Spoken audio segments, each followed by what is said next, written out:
Okay. Hi, are you doing? My name is Octavia, for all of you that do not know, and I am the founder of Care and Full. And just really quick, I wanted to let you guys know if you are not following me on all my platforms, please do so. I got some buttons now that I'll be like handing out to showcase my business. I have the QR code on my buttons. I have a magnet that I'll be having out and another little magnet. And I also got, well, this is for me, it's my little name tag. I'm actually about to be a autism coach. So I can be able to help families more and be certified to do so, and children and so forth. Anyways, in regards to that, I have a couple of questions that I have been getting throughout my platforms on my Instagram, through my Facebook, and through the YouTube, my YouTube channel. I got some questions that I got from some family and friends, and I wanted to just give some answers to them. Okay. And then my next video, I'm gonna have conversations with Elias, with my son, and there are some questions. He was too shy to do it now.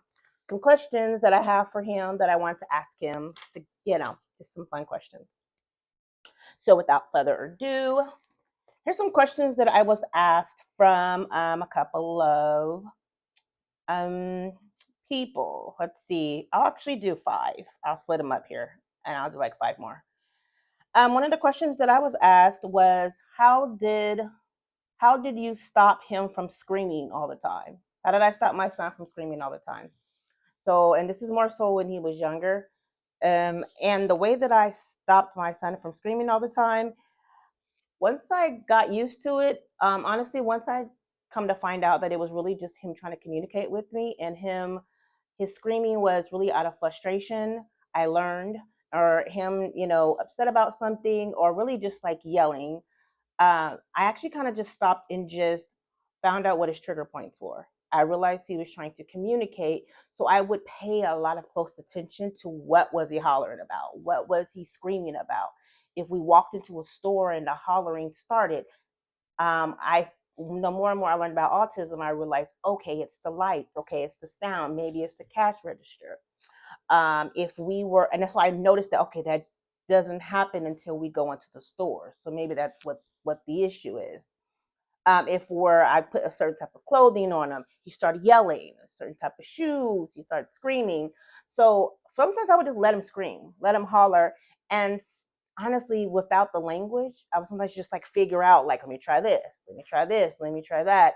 But there were certain foods, you know, because it was hard to be like, what's wrong? Your head, your mouth, your everything like that, and this is him, like at 6, 7 years old, just hollering, and but I had to just really, really stop and just pay close attention, like what is going on, and really just he wasn't able to tell me. So once I realized, oh, maybe it's the lights, okay, he didn't start doing this until we walked into here. Oh, he's stepping on the grass. I start realizing that every time he walked in the grass, he would holler. He had a sensory thing. So um, I stopped him from screaming by removing whatever that trigger was for him. The next question was, does your son still know sign language? And was it hard to teach him? No, he don't still know sign language. I wish he did, because that would be a great quality to have right now. Um, Sometimes I think he do, and I'll like try certain things like, more water, thank you, and he's just like, what? What do you? I'm like, oh, actually, I take that back. Last week he was talking to someone, and they complimented him or something like that. He's just looking like, okay, okay. And then so I was standing behind the person, and I said, like, he's like, thank you. And I'm like, okay, he was able to do it. So it's like certain things maybe he'll keep.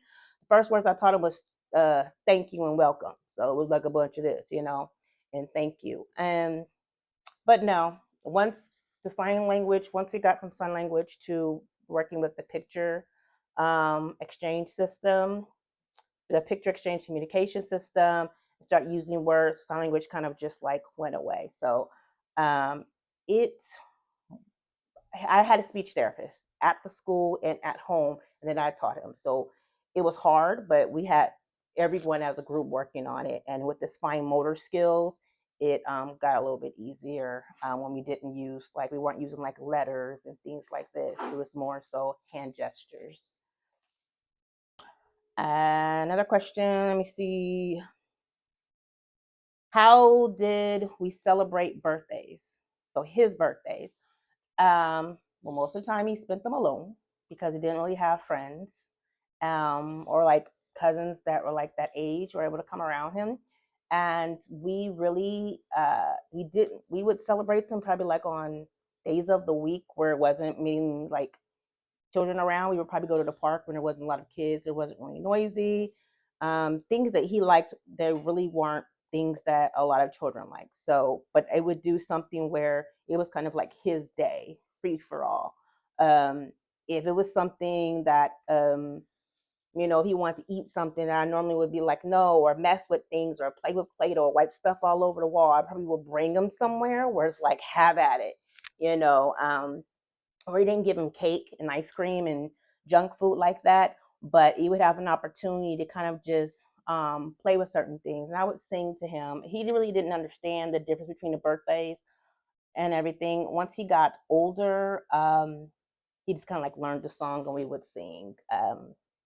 But our birthdays were kind of like little unorthodox. We didn't go to the movies. I would make a movie. Like I had like a projector and I would have popcorn, and maybe little neighborhood kids would come over and I put like little bean bags on the floor and there goes your movie night type thing, because we didn't go to the movies. But just little things like that. Picnics in the back where I could just kind of maybe like in a controlled space where I can control the environment and it wasn't too overstimulating.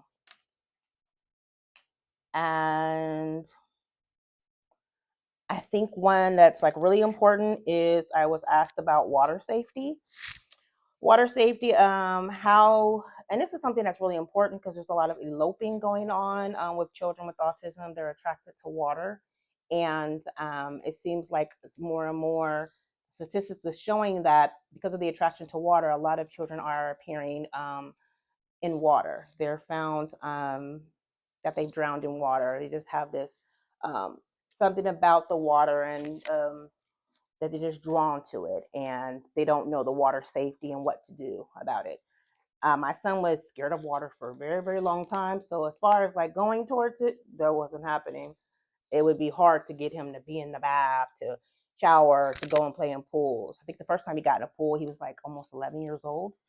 And so how I did for me, I had to introduce him to it. So he, and really show him how to play in water. We lived by a lake, so we would actually walk to the lake together. And I would get like a bowl and take like some of the water out, just right there on the edge, take it out. So if he wanted to play with it, here is the safe way to play with it. If you're gonna go off to it, here's what you do with it. There's no getting inside and everything, you know. And if you do, you got to put this on first. So we would probably just get a bowl, take some out, and he would just let him just play with that, put little things in that and everything. And if you want to go there, I'm like, no, that's for the ducks, that's for the fish, we sit here. And so it would just be like if we went to the water, he just knew to carry certain things. Like this was the water toy. Um, but I didn't keep him from water. I wanted, because if you keep them from someone, even kids nowadays, when you keep them from something, they want to go to it more and more and more. So we went to water a lot. Um, and and if we did go to water, I just made it like he always had something on. I always had a life vest on. I don't care where we wore. And I made it to where it was a fun life vest. It was something that was just part of our routine, something you always put on and even when we're out and about. So that's something I would think I would make that I would do. If I was to advise someone as far as like if they're going to elope, we can't predict what's going to happen. My son did elope a few times, and when he did, he went the opposite way up the water. He went towards traffic. But um, it is something that, again, it's just something I just want to just provide, just to be safe about it. If they're going to do it, this is the safe way. This is how you play with it. Um, and this is this is not the right way, you know. And so I don't know, without repeating myself, that's probably the best advice that I can give. uh, I would encourage anybody that's a lifeguard that maybe if they don't know, maybe get involved and try to maybe teach. I would love to get the center that I hope to have. I would love to have like a little pond and teach water safety to those who have autism. If that exists, I would like to be a part of that and do more with that, because if they're going to do it, let's make sure they're safe at it. Um, so I think that was 4 questions. I'm not really sure, but I will have some more later. But this is just a few. So if you have some questions, please send them in to me, and I would be more than happy to discuss them with you. There's some other things on here about. I think one really good one that I'll discuss another time is how do you tell a family member that you think their child is autistic? That was a really big one for someone, and so and then I had someone where she actually told me how she did it. So if you're interested in some of these questions, please send them in and I will answer them. Sorry, playing with fidget toys. Nice. Talk to you soon. Thank you for chiming in.